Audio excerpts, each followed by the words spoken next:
Bismillahirrahmanirrahim. Assalamualaikum warahmatullahi wabarakatuh. Alhamdulillahirabbil alamin. Alladzi alimul ghaibi wasyahadati huwar rahmanur rahim. Asyhadu an la ilaha la syarikalah rasuluhu nabiyya ba'da wal mab'utsu rahmatan lil alamin. Allahumma sayyidina Muhammad wa ala ali sayyidina Muhammad nabiyir rahmah. Ayyuhal muslimun ittaqullaha haqqa tuqatih wa la tamutunna antum muslimun. Wa qala Allah ta'ala fil Qur'anil azim a'udzu billahi minasyaitonir rajim. Bismillahirrahmanirrahim.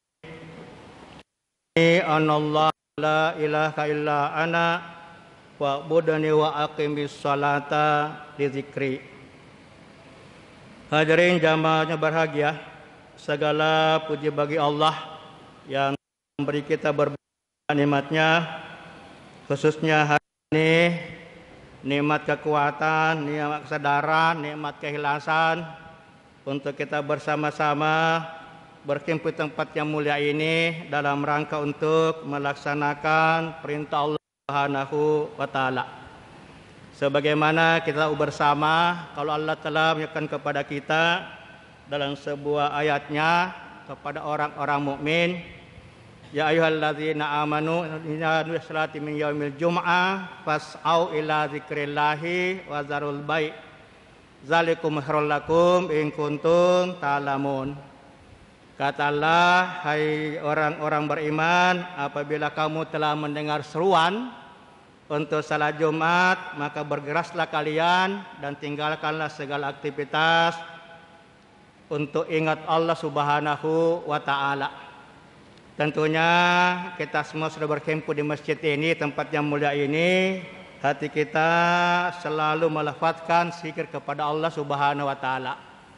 Paling tidak istighfar, takbir, tahmid selalu terlontar dari hati kita, karena itulah sebagai bahagian daripada tujuan Jumat itu sendiri.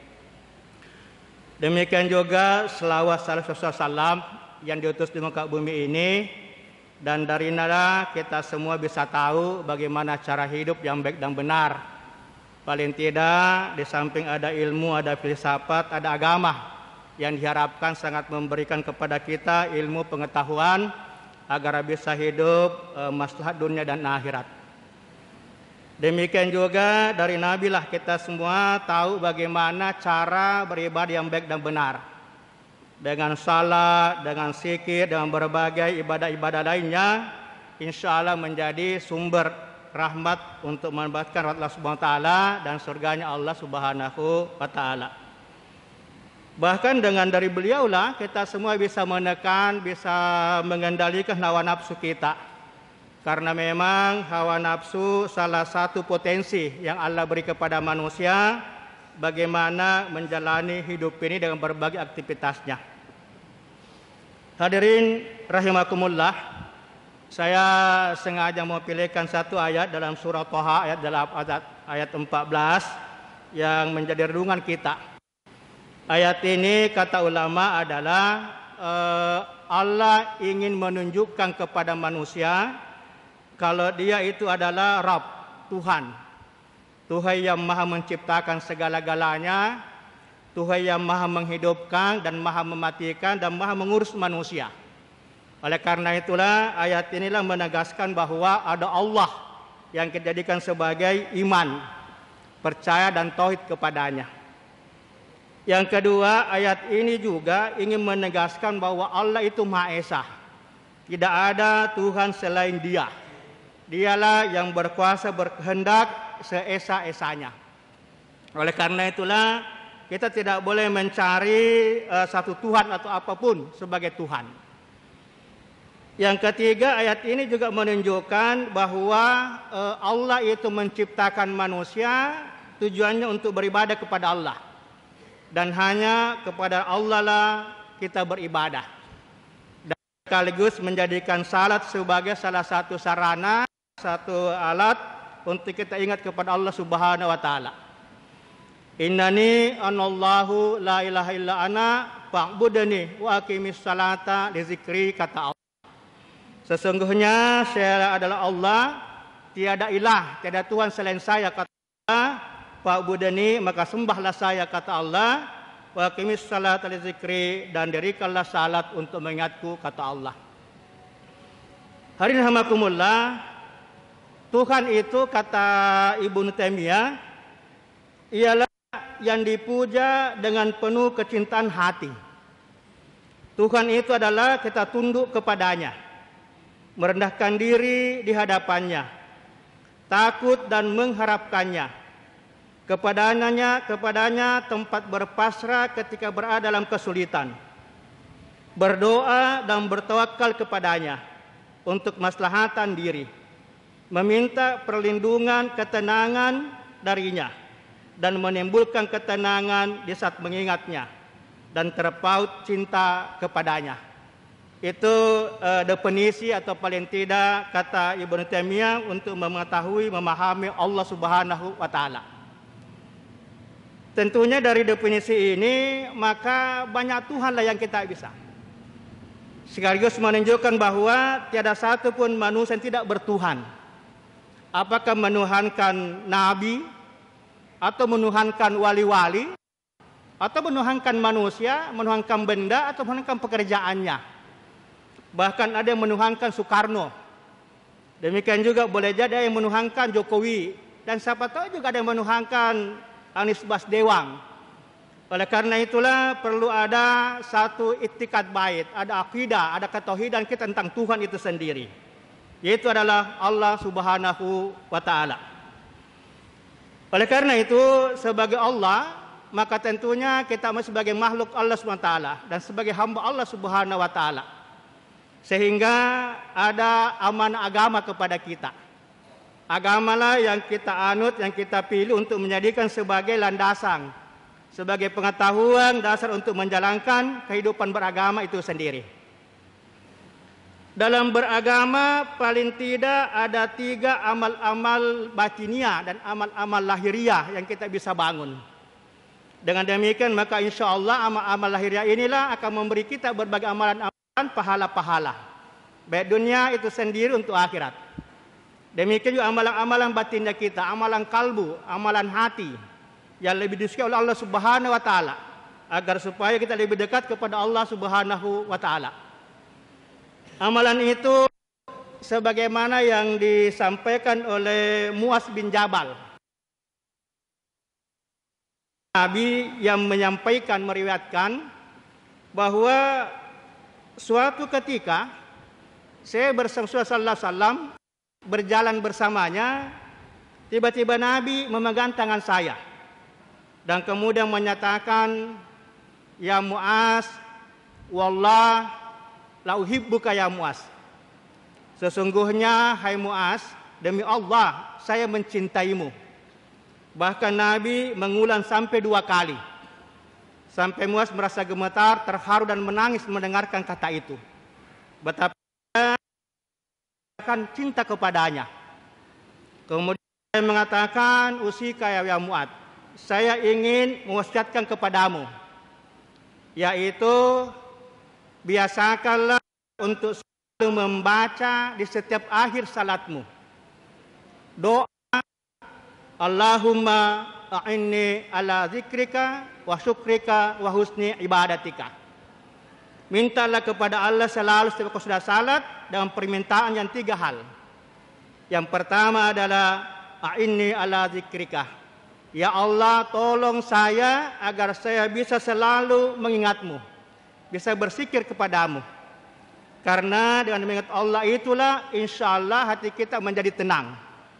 Dan Al-Quran disebutkan sebagai prinsip orang mukmin, sebagai orang mukmin adalah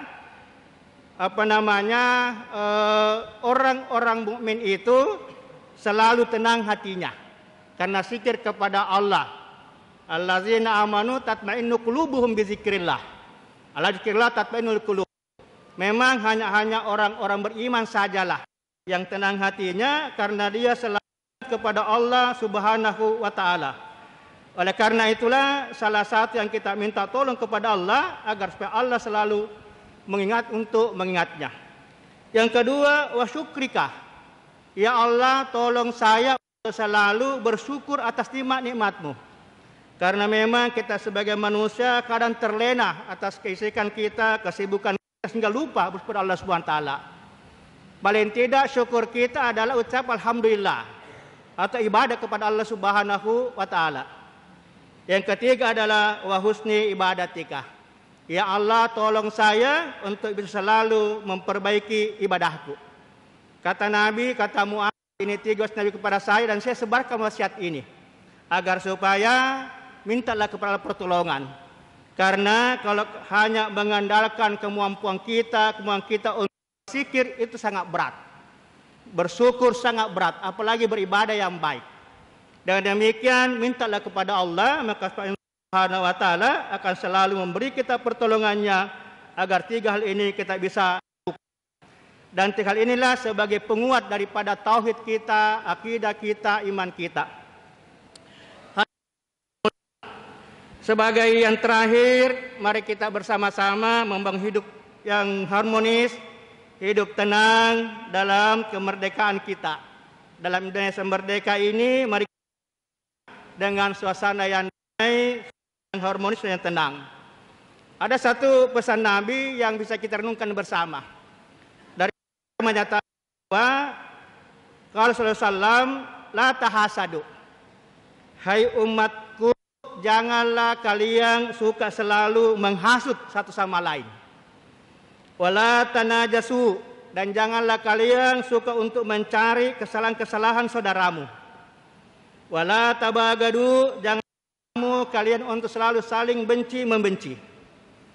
Wala baru, dan janganlah kamu suka saling membelah kami.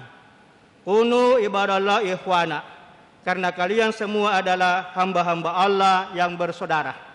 Semoga insya Allah khutbah ringkas ini bisa menginspirasi, motivasi kita semua untuk membangun kebersamaan, membangun kehidupan yang damai, tenang, dan sekaligus akidah, akhlak, dan syariah jadikan sebagai salah satu aktivitas kita keseharian. Lawa aku majaku rabbul alamin.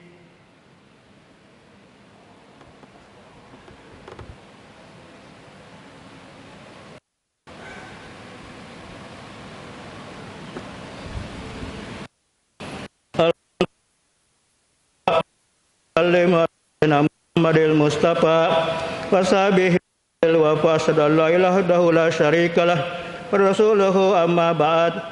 Fa ya ayyuhal muslimun usikum wa nafsi bi taqwallahi alladzi wa alamu anna Allah marakum bi amrin bada'a fi wa sanna bi malaikati bi qudasi fa qala innallaha wa malaikatahu yusalluna 'alan nabi.